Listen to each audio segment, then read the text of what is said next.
La révolte est dans le pré, un titre qui colle à l'actualité n'en déplaise à la propagande macronienne qui a beaucoup à faire en ce moment car chaud aux fesses et vous allez comprendre de quoi je désire parler. Les agriculteurs français ont allumé la mèche. Depuis plusieurs jours, un vent de colère souffle en France. Les agriculteurs, comme la plupart des Français maltraités, ignorés et condamnés, ont décidé de battre le pavé à leur façon, c'est-à-dire des tracteurs ou autres véhicules agricoles pour bloquer les axes routiers. Le mouvement s'amplifie puisque la révolte est aussi sur la route avec les taxis, une jacquerie qui bénéficie du soutien de millions de Français. En conclusion, du champ à l'Elysée, c'est peut-être de là que viendra la solution. Soyez les bienvenus dans La France Libre, une émission du CNTF, CH, avec ce soir, un invité, en l'occurrence Jean-Pierre. Nous avons également le plaisir d'avoir Yota avec nous, Christiane, Bruno et Philippe, et vous également, messieurs, dames, soyez les bienvenus. Bonsoir. Bonsoir. Bonsoir à tous, bonsoir à tous. Et à chacune. Et à chacun et à chacune. Alors, je crois qu'avant de démarrer notre sujet passionnant qu'on va déflorer tout de suite parce qu'il est riche de sens et de choses à dire, c'est le cercle de parole. Alors ça, c'est quelque chose dont on a tous besoin, qu'on a tous besoin de bien comprendre et de bien intégrer. Et Jean-Pierre va s'efforcer de nous éduquer en la matière.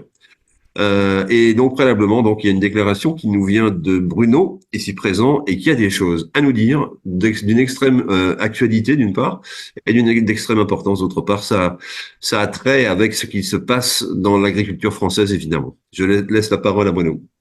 Alors merci Philippe, merci à tous. Alors moi je vais faire une communication qui s'adresse à tous ceux qui nous écoutent, mais qui s'adresse en priorité et tout d'abord et d'une manière importante à ce qu'on appelle les forces de l'ordre, c'est-à-dire policiers, gendarmes, militaires, qu'on devrait appeler en fait les gardiens de la paix. Mais malheureusement, ce n'est pas toujours le cas. Donc, comme nous le savons très bien, nous sommes écoutés. Nous sommes écoutés par des tas de gens qui sont sympathisants ou des gens qui sont membres du Conseil national de transition français canadien historique. Mais on est aussi écouté, évidemment, étant donné qu'on ne respecte pas la doxa et la pensée unique, on est écouté évidemment par la DGSI, par un certain nombre de services, par les policiers, par les gendarmes, éventuellement par des juges, qui nous écoutent avec attention. Donc je vais m'adresser en priorité à eux. Nous avons vu la semaine dernière des événements qui se sont passés, notamment avec les agriculteurs, et tout le monde a pu constater que ces agriculteurs n'étaient absolument pas violents. Nous, au Conseil national de transition français canal historique, on a toujours appelé à la non-violence. Si des personnes qui voulaient la violence ou qui étaient partisans d'un coup d'État ou d'une insurrection violente ont pu exister chez nous, eh bien ils se sont éliminés d'eux-mêmes. Parce que nous, au Conseil national de transition français canal historique, on approuve absolument ce que les agriculteurs ont fait.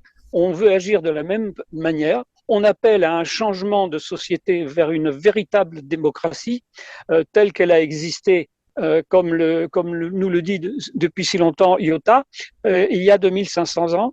Et nous appelons à cette nouvelle démocratie qui donnera le pouvoir et la souveraineté au peuple. Or, nous avons constaté que, par exemple, il y a quelques jours, 91 agriculteurs se sont rendus à pied, pacifiquement, à Rungis.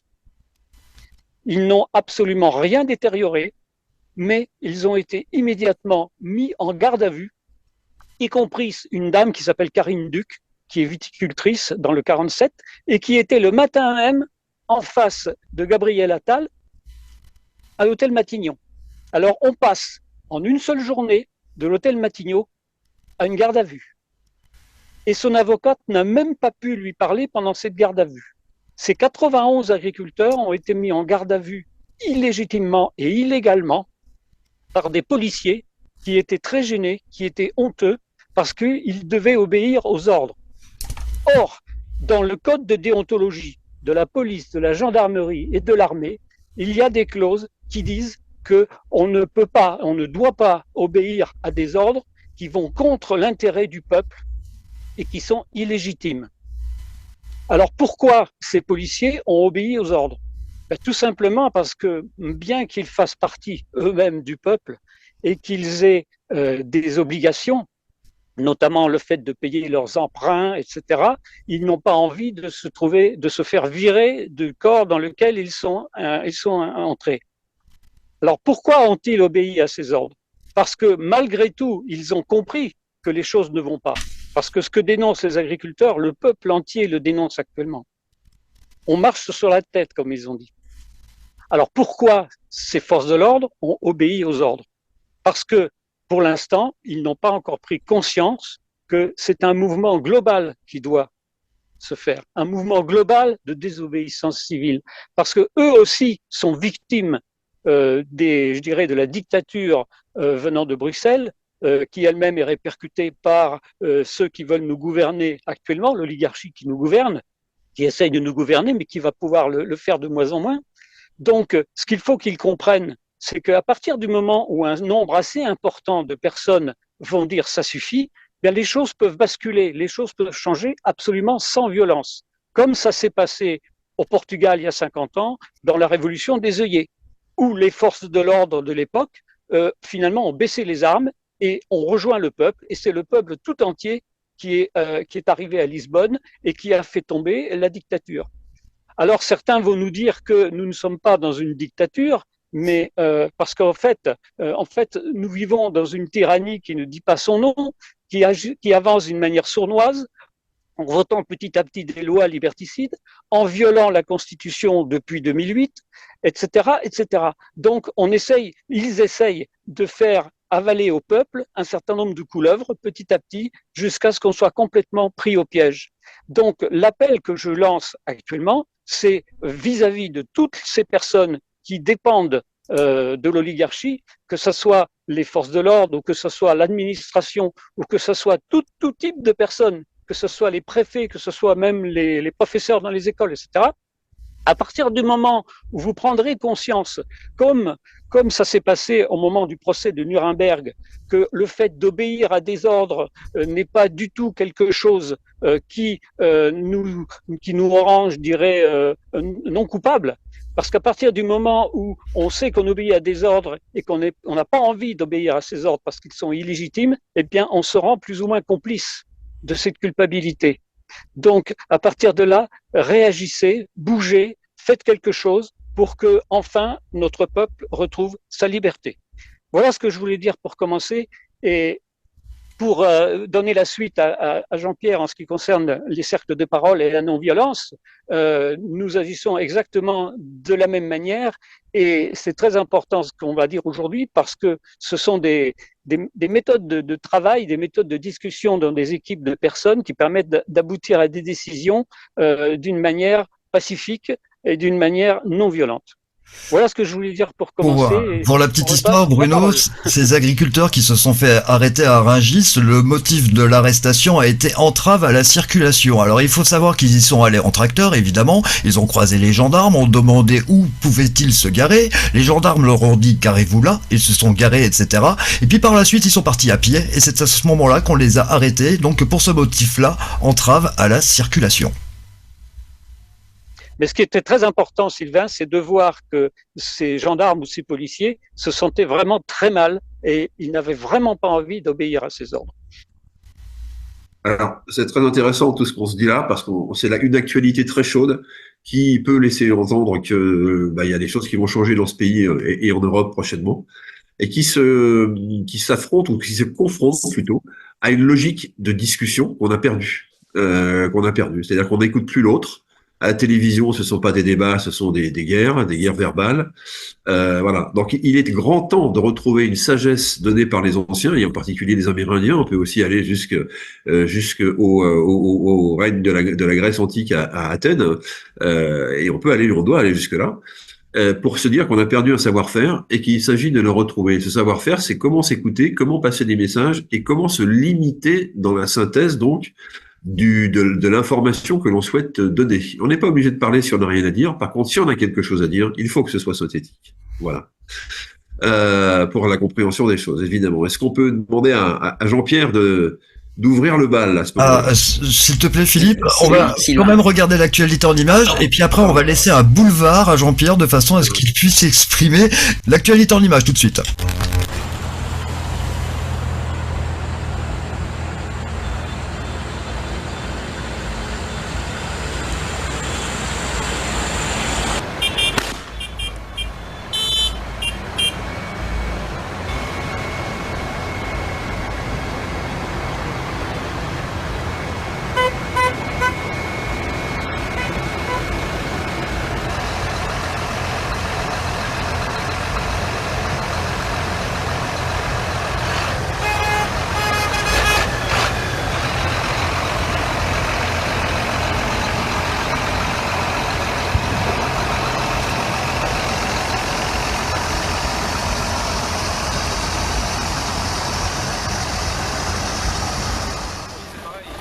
contrôle des papiers, vérification des provenances et des destinations des cargaisons.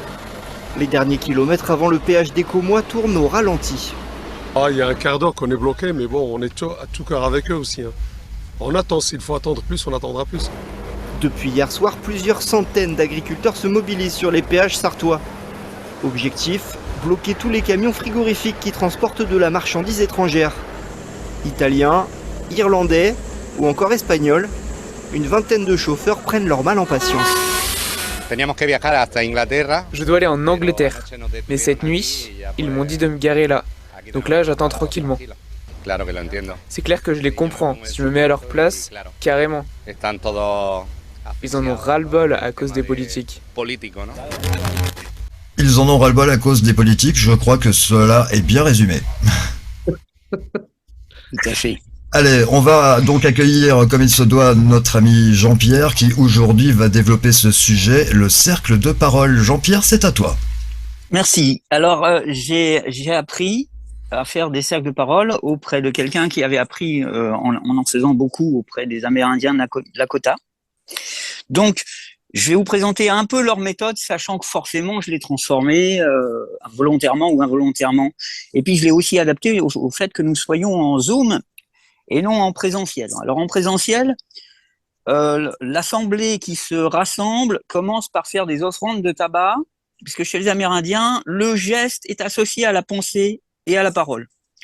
Il n'y a pas un truc qui soit classé comme étant spirituellement et divinement valable s'il n'est pas applicable sur Terre. Donc on fait des offrandes de tabac dès qu'on arrive dans un lieu et on se rassemble et on définit un gardien de séance qui n'est pas toujours le même. Alors il se trouve que c'est moi le gardien de séance, donc j'ai une grande plume. J'ai une grande plume qui laisse passer la lumière. La plume et la lume, c'est un peu pareil. Et il y a une plume qui va tourner dans le cercle pour les gens qui auront la parole. Alors, il faut savoir qu'une personne a la parole pour elle-même et tous les siens. Elle a un temps de parole et pour sa fonction. Par exemple, nous avons défini que Philippe était le gardien du temps. Alors, je demande précisément à Philippe de me prévenir quand j'aurai épuisé 1 minute 30 parce que je ne veux pas prendre toute la place en explication. Voilà, donc moi je vais répondre à ça positivement en donnant à chaque fois qu'on arrive à 10 secondes de l'échéance, je préviens tout le monde il reste 10 secondes. Voilà. D'accord, donc 1 minute 30, je serai prévenu avant pour synthétiser. Ouais. Alors, le cercle de parole, les Amérindiens font ça depuis des lustres. C'est un outil qui a été donné à l'humanité, probablement par Femme Bison Blanc, pour vivre en paix entre nous. C'est donc un truc qui est tellement important pour eux qu'ils sont capables de marcher des centaines de kilomètres pour se rassembler, pour faire un cercle de parole. Et ils en font un à peu près toutes les lunes, et parfois il y en a un pour les femmes, et en même temps un pour les hommes, et après ils font un cercle de parole mixte. Donc il y en a au moins un par lune. Ce qui fait que ça rôde les gens à avoir l'esprit synthétique, mais ça sert pas que à ça sert vraiment à savoir que l'autre existe, qu'il a aussi des besoins et qu'il n'y a pas que les miens. Donc ça ouvre la conscience sur une sorte de spirale de conscience, puisque l'autre il vient aussi avec la parole de tous les siens. Quand on a fini de parler, on dit j'ai parlé au nom de tous les miens, comme je vous le dirai tout à l'heure. Il reste 10 secondes là, voilà. Voilà, merci. Voilà, j'ai la grande plume et il existe une petite plume que j'ai symbolisée par cette petite plume qui va être la plume de parole. J'ai fait un dessin, nous sommes à l'émission, nous sommes 6 personnes et il y a 5 temps de fonction aussi et il y a un temps pour le spectateur.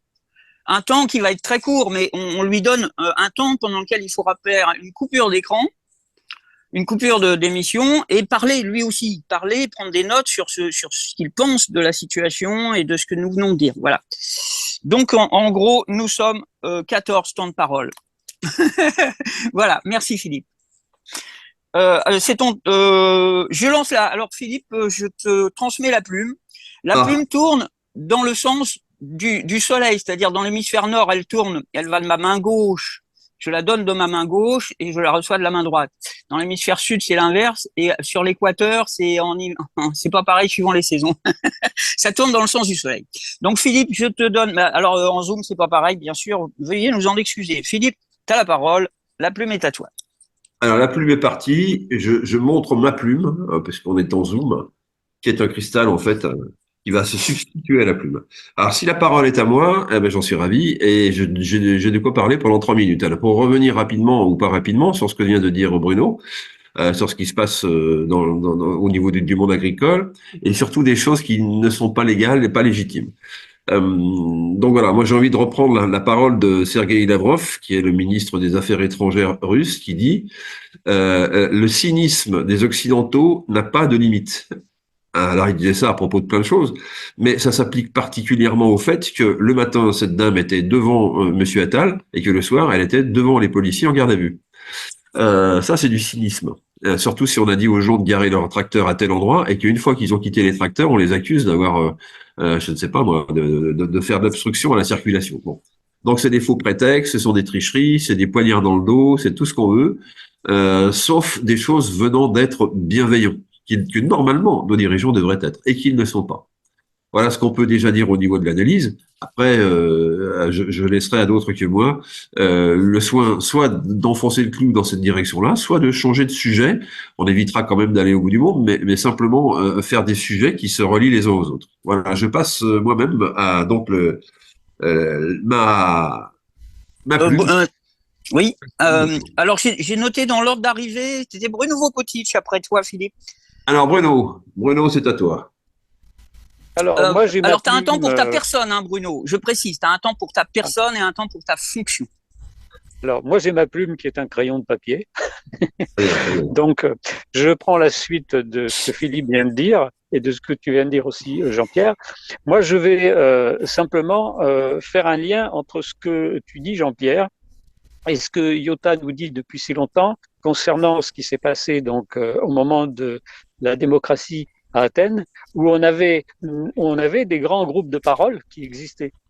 Les choses fonctionnaient un petit peu de la même façon, sauf que évidemment sur l'applica il y avait 6000 personnes. Alors c'était un peu plus difficile de faire parler tout le monde à la fois, mais nous, quand on a expérimenté en 2021 les commissions populaires, on avait des groupes de personnes, de 8 personnes, on était en général 8 ou 9 personnes par groupe, et on fonctionnait de cette façon. C'est-à-dire que chacun disait ce qu'il avait à dire sur un sujet bien donné, et une fois que chacun avait parlé, on avait une personne qui avait été désignée comme directeur de séance, qui notait tout ça et qui faisait un rapport par rapport à ça et qui faisait la synthèse.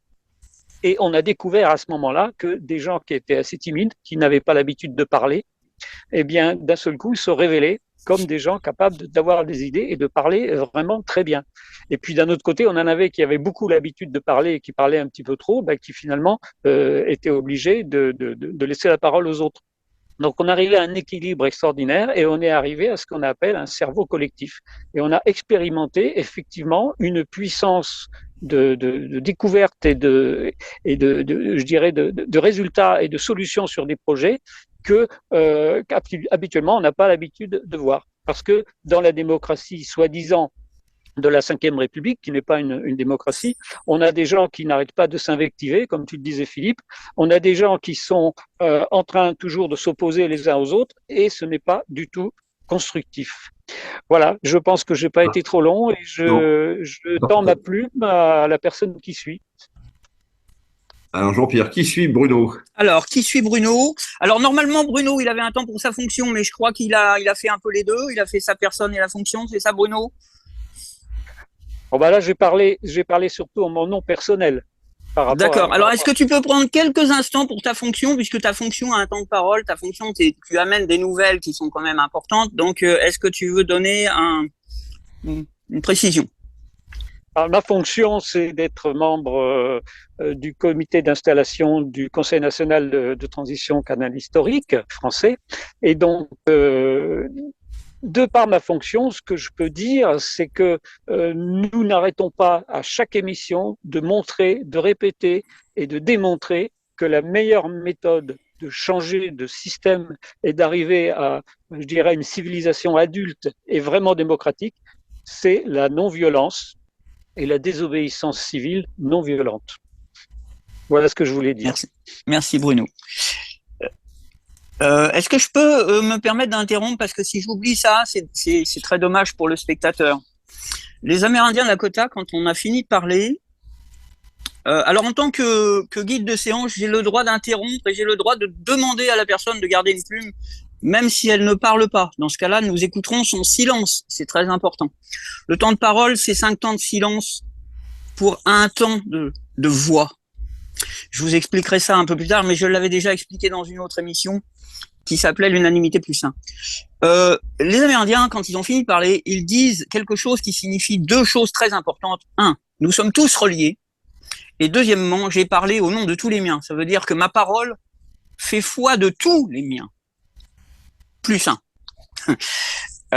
Voilà. Alors maintenant, c'est Christiane. Si donc Bruno, la fonction de Bruno veut bien transmettre la plume de parole à Christiane. Je transmets. Alors, Christiane, si tu veux bien montrer ta plume que tu as choisie. Moi, j'ai pas de plume, j'ai pris un tissu doux que je tiens entre les doigts. Et voilà, alors montre-le nous pour bien signifier que c'est toi qui vas parler. Ok. Voilà. Alors, moi, j'avoue que cet exercice, je trouve ça un peu stressant d'être obligé de parler au moment où on nous le dit. Mais ça fait rien. Je vais quand même l'exécuter. Et en fait, j'avais envie de dire des choses quand même parce que je suis très contente aujourd'hui. Parce que j'ai écouté beaucoup de reportages sur ces fameux agriculteurs, donc. Et je vois que ce n'est pas simplement des personnes qui revendiquent pour avoir plus, pour demander au gouvernement. Non, non, ils se font plus d'illusions. Et ils ont compris que les syndicats, en fait, c'était leur ennemi et non pas leur ami, parce que vous savez très bien que tous les syndicats sont corrompus par l'argent. Les syndicalistes, il faut voir les salaires qui se font. Hein. Il y a eu des reportages qui sont passés à ce niveau-là. Pour leur fonction, ils ont le salaire, ils font autant d'heures de représentation que d'heures de travail. Donc, je ne sais pas comment ils font.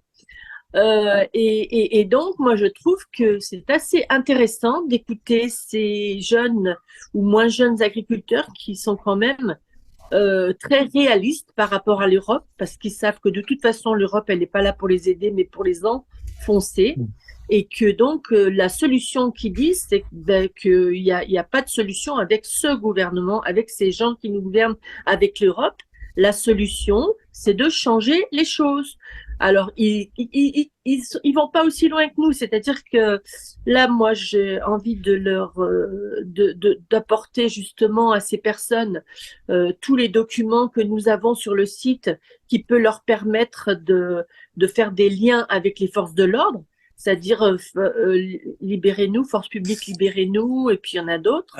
S'il te plaît, Christiane, tu nous as dit que tu étais contente, c'est bien ça, et tu parles au nom de ta personne, mais je veux bien que tu aies une fonction. Dans ce cas-là, il suffit de le dire. Mais si tu parles au nom de ta personne, ce que j'ai retenu, c'est que tu étais contente de nous annoncer tout ça. Est-ce que c'est bien ça? Oui, contente de ce qui se passe avec les agriculteurs. D'accord. Voilà, donc ça, c'est toi et tous les tiens. Donc, tu es contente, si j'ai bien compris, au nom de toi et de tous les tiens. Oui. Est-ce que c'est bien ça? D'accord.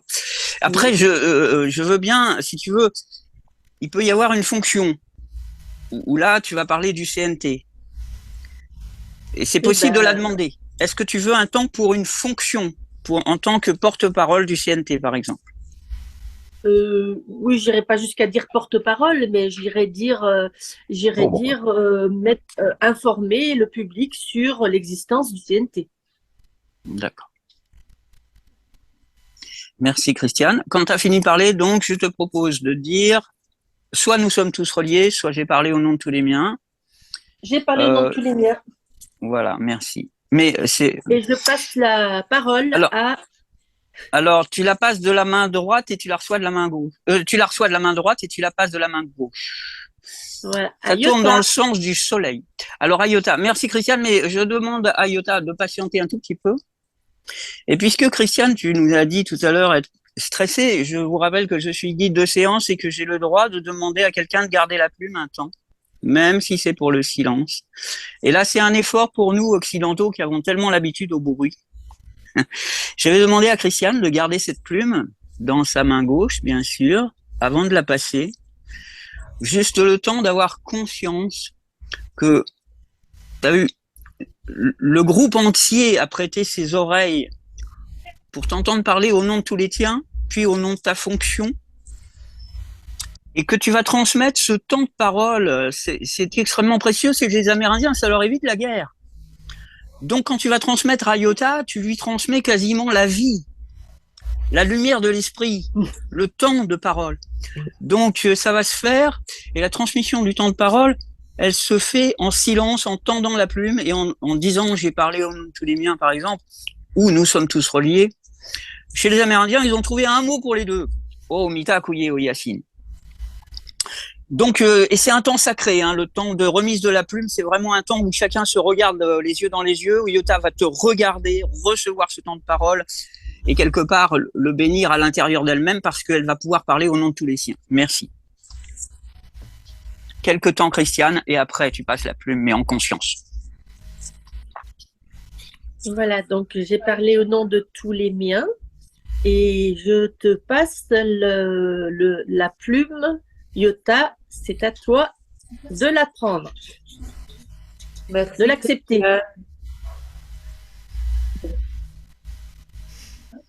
J'ai pris la plume de Christiane. C'est quoi, Iota? J'arrive pas à voir. C'est une noix. Ah, Génial. capable de faire un noyer. Et pourquoi la noix? Parce que fluctuat nec mergitur. Donc j'ai pris la plume de Christiane qui m'est arrivée en noix. Super. Je la tenais en main en fait depuis le début de l'émission. Ben voilà, c'est ta plume. Et donc voilà, c'est ma plume. Moi aussi, je voudrais dire quelque chose pour les agriculteurs. Je sais que c'est très très difficile, tout le monde doit un peu courir dans tous les sens. Mais ce que je voulais dire par rapport à toutes ces réunions, toutes ces assemblées et toutes ces mises sur pied, on a tendance à écarter beaucoup les enfants de tous ces événements. Et là, je trouve ça un petit peu triste que les enfants ne participent pas d'une certaine manière, d'une manière ou d'une autre, évidemment, à ces événements-là. Parce qu'en définitive, quand je regarde les agriculteurs, je n'arrive pas à comprendre et à savoir quelle est leur volonté, qu'est-ce qu'ils veulent de ces gouvernements. Je n'ai pas encore senti un dialogue pour dire nous voulons que vous partiez de là où vous êtes. Nous voudrions soit vous remplacer, soit n'avoir plus personne à votre place. Donc on en est toujours au stade un peu des revendications. On est toujours en train de supplier, de demander quelque chose. Et ça, c'est un petit peu dommage. Voilà, pour la conscience collective, évidemment, si on a tous le même âge et qu'on est tous dans la rue au même âge, je ne trouve pas ça très évolutif. Les assemblées que nous avons fait à Bruxelles contre les vaccins ou les assemblées que nous avons fait en Grèce, il y avait toujours des enfants et des vieillards et tous les âges étaient représentés dans ce genre d'assemblée. Donc la conscience collective est un peu plus complète, disons, que si on n'a que des tracteurs, par exemple. Et là, j'ai entendu qu'ils ont décidé de rassembler quand même 15 millions de tracteurs sur toute l'Europe.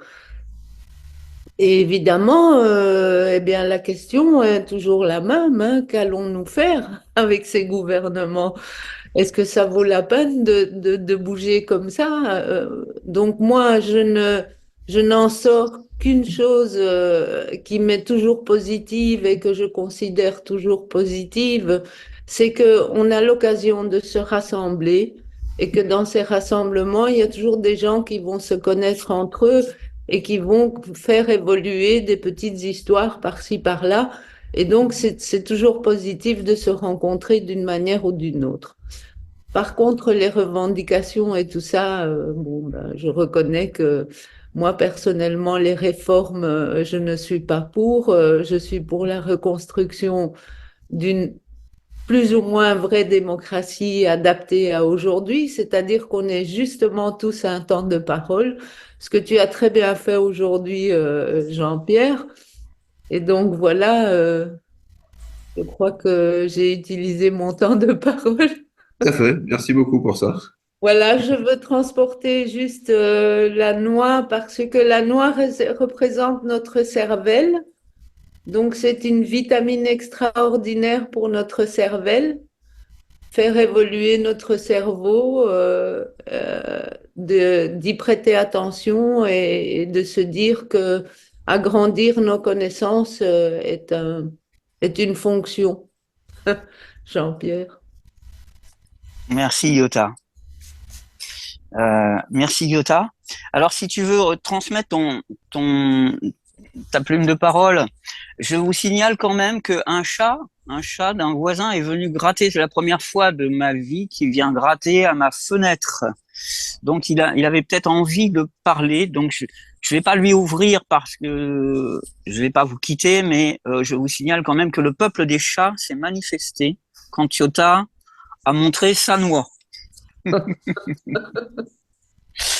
Et maintenant, quand tu voudras transmettre la parole à Sylvain, avec bien sûr l'expression au choix, nous sommes trop sur le lieu où j'ai parlé au nom de tous les miens. Voilà, mais bien sûr les yeux dans les yeux et la plume sort de ta main gauche et va vers sa main droite. Sylvain, je te passe la plume et tu as tout le temps de parole. Et hop, elle arrive et c'est un cœur. Regardez. Oh. Voilà. C'est un quoi? Un petit cœur en bois. Ah, c'est un petit cœur en bois. Voilà. Parce qu'il n'y a pas que la cervelle aussi, il y a le cœur, c'est très important. Ah. Alors moi je vais parler de choses de légalité et d'illégalité. Alors les agriculteurs actuellement sont gouvernés par une Europe qui est totalement illégale. À la manœuvre de cette Europe, nous avons des personnes qui sont totalement illégales aussi et illégitimes. En l'occurrence Madame van der Leyen et Monsieur Klaus Schwab, puisque jamais élu, donc totalement illégitime. Donc évidemment, il faut désobéir et il faut surtout continuer ce mouvement. J'ai parlé au nom de tous les miens. Sylvain, alors ton petit cœur, il était dans ta main droite. Tu as parlé, je crois, au nom de ta fonction. Est-ce que ta personne, Sylvain, et tous les tiens, alors là je te demande de faire le silence à l'intérieur de toi et de vraiment être porte-parole de tous les tiens plus un. Et nous allons écouter ce que tous les tiens, même si c'est du silence, peu importe. Écoutez bien ce qui va se passer autour de vous. Nous sommes pas dans la même pièce, il peut se passer des trucs. Et même, voilà, Sylvain, tu as la parole à titre personnel. Eh bien, je vous ai montré donc cette petite plume qui est un cœur. Je crois que le cœur aujourd'hui, c'est vraiment ce qui va nous sauver. Exactement.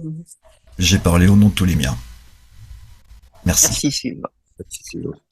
Alors, il va y avoir un temps pour le spectateur. Alors, évidemment, ça va être un temps court, mais Sylvain, tu remets ton petit cœur en conscience que nous avons eu un temps de parole et que maintenant, le spectateur, chez lui, va pouvoir faire un arrêt sur image, recevoir ce cœur en tant que outil de parole et faire tourner cette plume de parole chez lui. Tous plus un. Il y a un temps pour l'univers aussi que je vais représenter bientôt. Jean-Pierre, il nous reste 6 minutes. Voilà, il nous reste combien? 6 minutes. 6 minutes. Alors, le spectateur fait donc un arrêt sur image et vous pouvez faire, c'est l'occasion de faire un cercle de parole chez vous.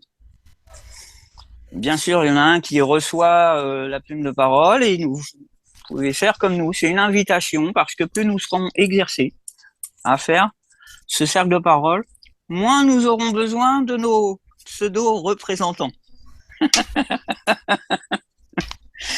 Voilà. Alors ça, c'est le gardien de séance qui a parlé, mais je vais laisser un peu la parole à Jean-Pierre. Alors, je suis très ému. C'est mon premier cercle de parole en Zoom. Je suis dans d'autres groupes où nous donnons la parole à chacun, mais c'est la première fois que je fais ça au sein du Conseil national de transition français Canal historique. Je suis très honoré. Vraiment. Et à titre personnel, je suis très ému, même si j'essaie de ne pas, que ça prenne pas toute la place. Et j'ai parlé au nom de tous les miens. Alors merci à chacun d'entre vous, merci à chacune. Il nous reste 6 minutes. Je voudrais en profiter pour vous expliquer, à titre de ma fonction, le cercle de parole, il tourne rond. Parce que les Amérindiens ont remarqué qu'il n'y a pas de chef, il n'y a pas de gens qui sont supérieurs aux autres. Il y a des gens qui ont une fonction provisoire. Mais tout le monde est assis sur la terre et fait tourner la plume de parole. Donc, c'est un cercle de parole. Alors, je vous ai dit tout à l'heure, la parole, c'est 5 temps de silence. Ben, quand je reçois la plume, je la reçois en silence. Et je la reçois en silence, les yeux dans les yeux de la personne qui me regarde, et je sais que je reçois quelque chose d'infiniment précieux puisque ça va m'éviter de faire la guerre avec les miens. Après, j'ai un temps d'inspiration qui est toujours un temps de silence. Je prends mon inspiration pour savoir ce qui va sortir de moi au nom de tous les miens. Donc, c'est pas seulement ma petite parole à moi, Jean-Pierre. Et après, je vais parler. Et après, il y a un temps d'intégration où je vais souffler, finir mon souffle, reprendre une inspiration et dire, alors ça, je vous l'ai pas dit au début, je le regrette un peu, mais ça s'est très bien passé et je vois que chacun a intégré ce système. Eh bien, et après, je vais dire, j'ai parlé au nom de tous les miens, au Mita, Kouye, au Yacine, en tendant la plume à quelqu'un d'autre. Et là, c'est encore du silence. Et c'est du silence quand je le reçois, quand je donne la plume. Et il y a le silence de tout le cercle de parole où j'écoute les autres. Donc, ça fait 5 temps de silence pour un temps de voix, la parole. Alors, il y a un danger. Alors, je vous ai expliqué le fonctionnement.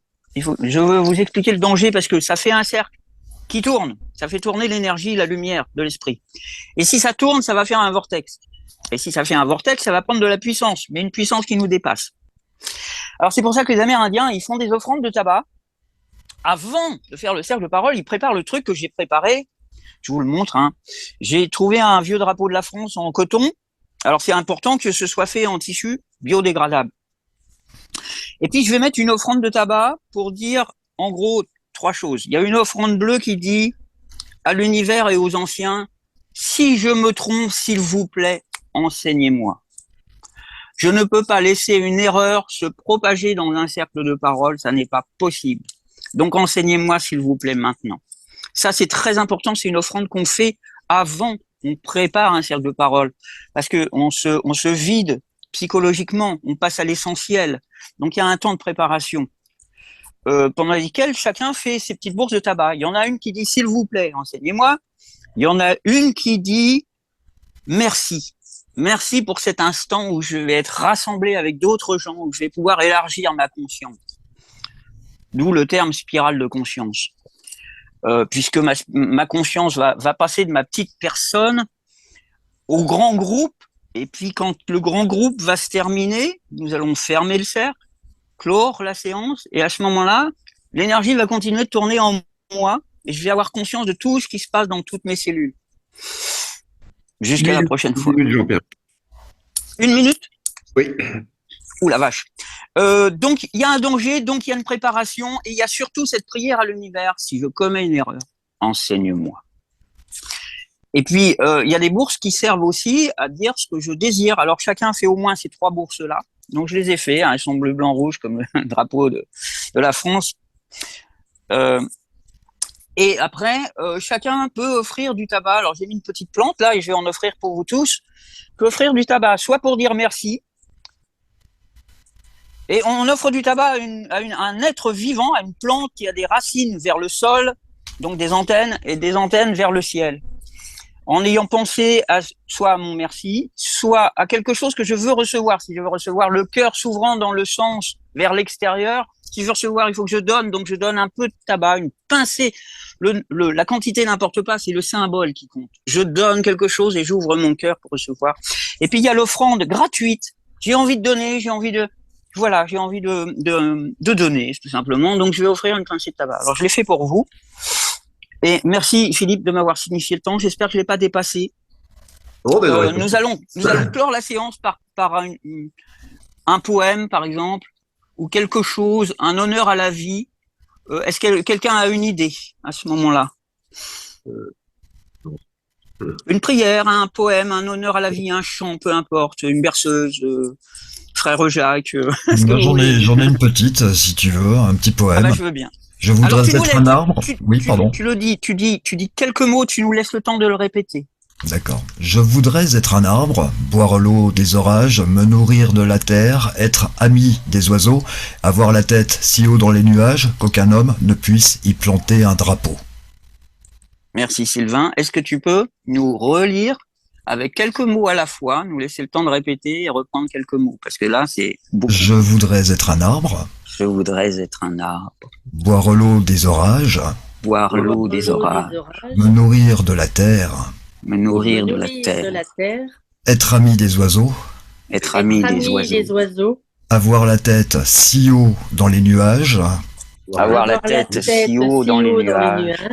Qu'aucun homme ne puisse y planter un drapeau. Qu'un homme ne puisse y planter un drapeau. Waouh. Merci. Ça rejette. J'ai parlé au nom de tous les miens. Ben voilà. Gratitude. Voilà, la séance est close. Merci à chacun et à chacune. Et donc à lundi prochain pour tout ce petit monde qui voudra participer à la prochaine session, prochaine émission de lundi. Voilà. Merci. Et en attendant, bon week-end à tous. À lundi. Et je voudrais surtout remercier toutes les personnes qui sont présentes, les remercier d'être ce qu'elles sont, tout simplement. Merci Philippe, merci Bruno, merci Christiane, merci Yota, merci Jean-Pierre, merci à vous également. Excellente soirée, excellent week-end. Rendez-vous lundi.